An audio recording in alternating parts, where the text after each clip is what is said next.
आज की कहानी आपको सोचने पर मजबूर कर देगी।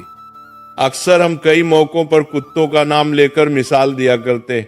किसी को गाली देते हैं तो कुत्ते का नाम जुबान पर आता है। गाली आदमी को देते हैं पर नाम कुत्ते का बदनाम होता है। क्या कुत्ता इतना गया, गुजरा जीव है। हमने उसे कभी खिलाने पिलाने के बारे में तो नहीं सोचा, चाहे कितने ही दिन से भूखा द्वार पर पड़ा हो, लेकिन हमें कभी उसका नाम इस्तेमाल करने में लज्जा नहीं आई। एक गांव में सुरेश नाम का लड़का रहता था। वो बहुत परेशान था। वो बस यही सोचता रहता कि मैंने पिछले जन्म में क्या पाप किया था जो मुझे अभी भुगतना पड़ रहा है। एक दिन उसे पता चला कि गांव से कुछ दूर एक महात्मा रहते हैं जो सबकी समस्या सुनते हैं। अगले दिन सुरेश उस महात्मा से मिलने के लिए निकाल गया। वहां पहुंचकर सुरेश ने देखा कि महात्मा अपने आश्रम में कुछ लोगों को उपदेश दे रहे थे। तभी सुरेश ने महात्मा को प्रणाम किया और कहा, गुरुदेव, मेरे मन में एक प्रश्न उठ रहा है। महात्मा ने कहा, निसंकोच होकर पूछो, आपके मन में वे कौन सा प्रश्न उठ रहा है।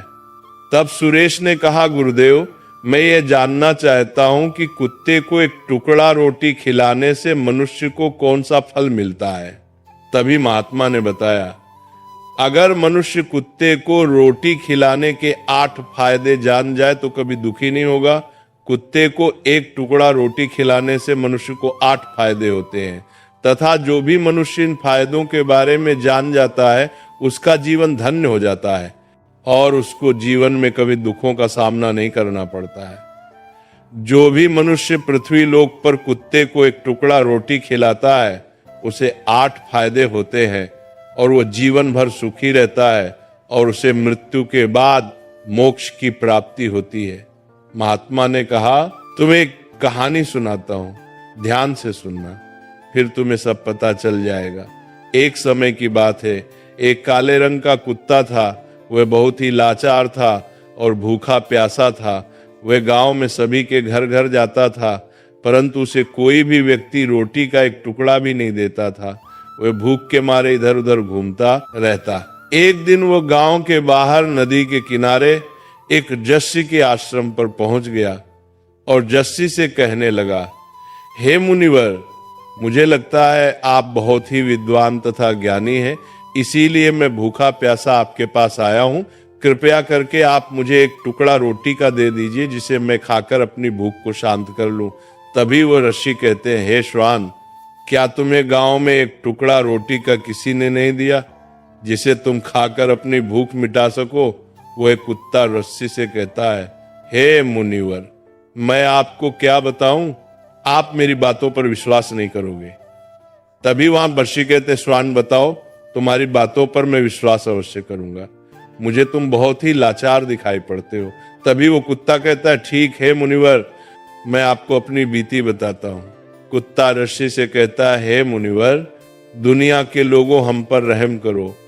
हमारा कोई घर नहीं होता है, कोई आसरा नहीं होता है, कमाकर खाना हमें नहीं आता है, हमें वस्त्र भी पहनने का ज्ञान नहीं है, इसलिए सर्दी, गर्मी और बरसात में हम ऐसे ही घूमते रहते हैं। हमें पढ़ना लिखना भी नहीं आता मुनिवर, आपकी तरह हमें अनुशासन नहीं आता, हमें आपकी तरह बोलना नहीं आता। ये हमारा दुर्भाग्य ही समझिए। परंतु हमें आपकी तरह भूख भी लगती है, चोट लगने पर हमें आपकी तरह पीड़ा भी होती है, हमें आपकी तरह रोना भी आता है।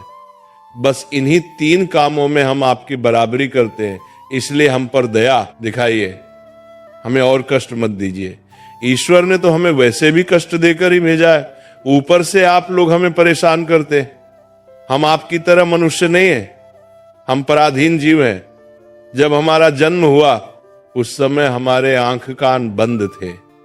कह नहीं सकते कि उस समय आपके जन्म पर जैसे नाच गाना होता है, बाजे बजते हैं, खुशी मनाई जाती है, हमारे जन्म पर भी ये सब हुआ होगा। हमारे जन्म पर किसी ने खुशी मनाई होगी। हम जिस बिछौने पर थे वो रुई का नरम तो था, सर्दी बिल्कुल नहीं लगती थी।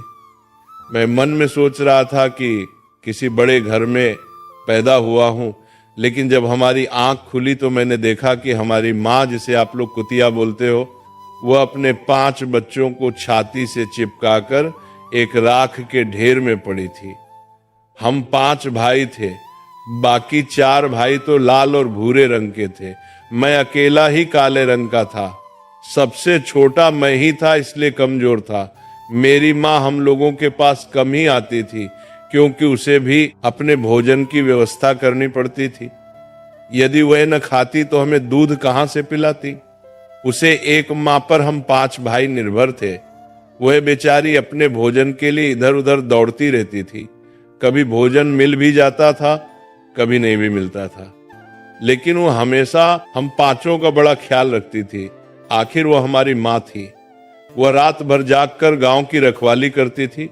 किसी की मजाल नहीं थी कि कोई अनजान आदमी बुरी नीयत से गांव की तरफ भी झांक जाए। दूसरे गांव के कुत्ते भी हमारी माँ के डर से गांव में नहीं आते थे। गांव के किसी किसान के खेत में कोई जानवर खड़ी फसल खाने आते तो हमारी माँ उसे दौड़ाकर भगा देती। गांव वालों के लिए इतना सब करने के बाद भी कोई मनुष्य तो हमारी माँ को भोजन तक नहीं देता था।